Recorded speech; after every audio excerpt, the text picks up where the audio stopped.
Buku Wahyu ini menerangkan tentang keadaan yang terjadi pada akhir zaman ini. Dan Yohanes menuliskannya. Dan firman Tuhan mengatakan ini akan segera terjadi dan harus terjadi. Tuhan sendiri memerintahkannya kepada Yohanes. Pada waktu itu Yohanes lagi dibuang di Pulau Patmos. Dan Yesus datang kepadanya dan mengatakan kepada Yohanes bahwa dia harus menuliskan apa yang dia lihat dan dia dengar. Lalu jadilah buku Wahyu ini, saudaraku. Surat ini, saudaraku, ditujukan kepada malaikat ketujuh sidang jemaat yang ada di Asia. Yang dimaksud dengan malaikat sidang jemaat di sini adalah pemimpin sidang atau gembala sidang. Bukan malaikat yang biasa melayani di sorga. Malaikat yang biasa melayani di sorga, dia sudah melihat semuanya, saudaraku. Dia mengetahui, saudaraku, segala keadaan yang terjadi di sorga. Tetapi yang dikatakan dengan malaikat di sini, yaitu pemimpin jemaat atau gembala sidang dari ketujuh sidang jemaat yang ada di Asia pada waktu itu. Tetapi saya yakin surat ini juga berlaku bagi sidang-sidang jemaat pada akhir zaman ini, saudaraku. Karena buku Wahyu ini berlaku terus sampai Tuhan Yesus datang kedua kali. Nah, tiap-tiap gereja lokal, saudaraku, dipimpin oleh seorang hamba Tuhan, dipimpin oleh seorang gembala sidang yang bertanggung jawab kepada Tuhan. Jadi Tuhan bicara kepada gembala sidang itu. Tuhan bicara kepada malaikat sidang jemaat itu. Dia yang bertanggung jawab kepada Tuhan. Memang dia dibantu oleh tua-tua sidang dan pelayan-pelayan Tuhan yang lain, saudaraku, untuk menyampaikan maksud Tuhan kepada sidang tersebut, saudaraku. Dikatakan juga bahwasanya Tuhan Yesus berjalan-jalan di antara ketujuh kaki dian itu. Ketujuh kaki dian itu, saudaraku, adalah jemaat atau gereja lokal. Kita katakan sekarang dengan gereja lokal. Yaitu Tuhan Yesus berjalan-jalan di antara ketujuh kaki dian itu. Tuhan Yesus begitu eratnya, saudaraku, dengan gereja lokal. Bahkan Tuhan Yesus sebenarnya menyatu dengan gereja lokal itu. Pada waktu, saudaraku, Saulus menganiaya sidang jemaat, dia dalam perjalanan ke Damsyik untuk menangkap orang Kristen untuk dipenjarakan maupun untuk dibunuh. Di tengah jalan satu sinar menerpa Saulus, dan Saulus jatuh ke tanah. Dan terdengar satu suara yang berkata, "Saul, Saul, mengapa engkau aniaya aku? Siapakah engkau, Tuhan? Akulah Yesus yang engkau aniayakan." Bagaimanakah Saul bisa menganiayakan Tuhan Yesus? Tuhan Yesus sudah berada di sorga pada waktu itu. Tetapi begitulah Tuhan Yesus menyatukan dirinya dengan sidangnya. Yesus ada dalam sidangnya. Sehingga Tuhan Yesus berkata, "Akulah yang kau aniayakan. Memang yang kau tangkap adalah anak-anakku, yang kau penjarakan, yang kau bunuh adalah orang-orang Kristen. Tetapi sebenarnya perbuatanmu itu adalah perbuatanmu kepadaku. Aku yang engkau aniaya." Sampai sekarang pun demikian juga. Kristus begitu menyatu dengan sidangnya. Itu sebabnya sidangnya berkuasa. Itu sebabnya, saudaraku, pada waktu kita mengabarkan Injil, jiwa-jiwa, saudaraku, menerima keselamatan, bahkan menerima kesembuhannya. Mengapa? Karena Tuhan Yesus ada di tengah-tengah kita. Tuhan Yesus yang menyambut jiwa-jiwa itu.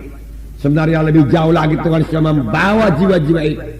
Saya yakin tidak ada orang yang kebetulan hadir dalam kebaktian-kebaktian Natal kita belakangan ini yang datang dengan kebetulan. Roh Kudus memimpinkan mereka datang karena Tuhan menghendaki mereka mendengarkan Injil.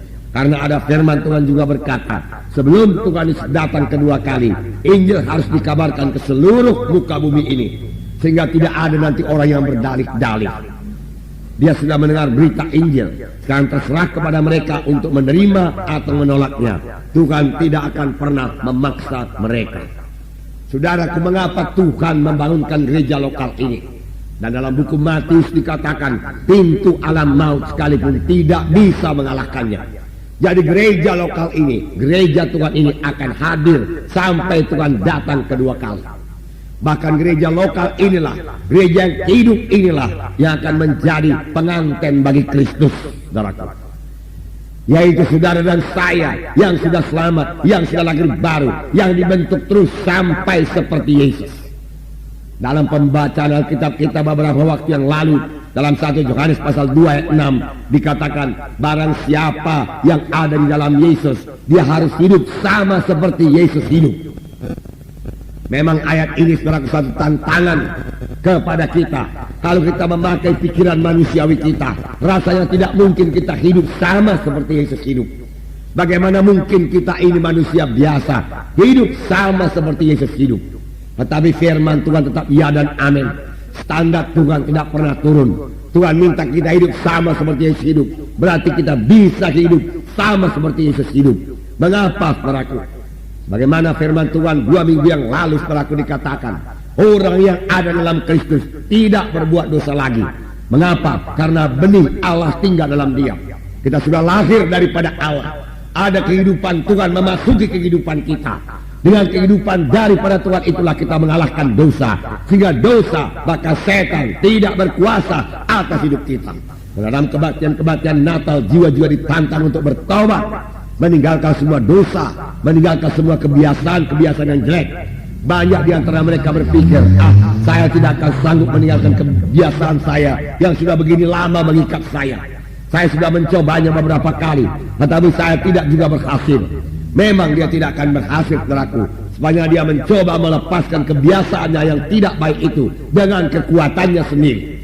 Nah, tapi pada waktu dia mengandalkan Yesus yang di dalam dia itu, saudaraku, untuk membantu, menolong, saudaraku, menguatkan dia bebas, supaya bebas daripada ikatan itu, dia pasti berhasil, saudaraku. Dia pasti berhasil.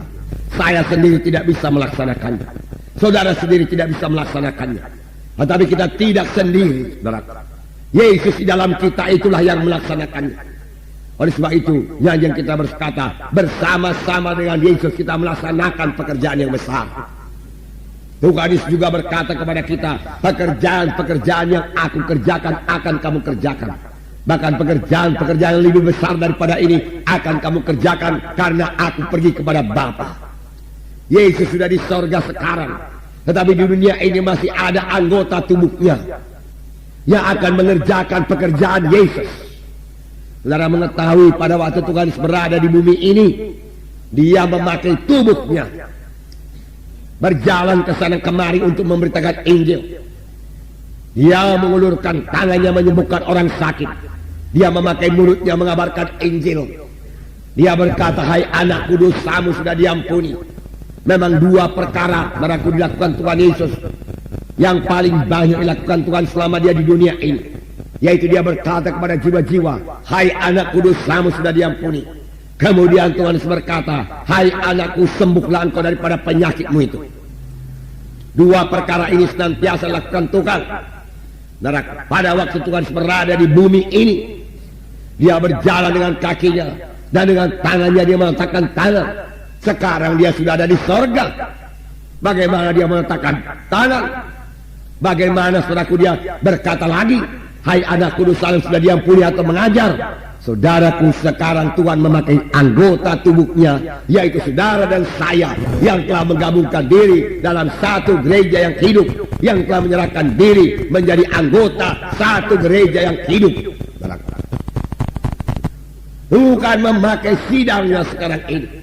Tuhan memakai anggota tubuhnya menyampaikan maksudnya yang kekal,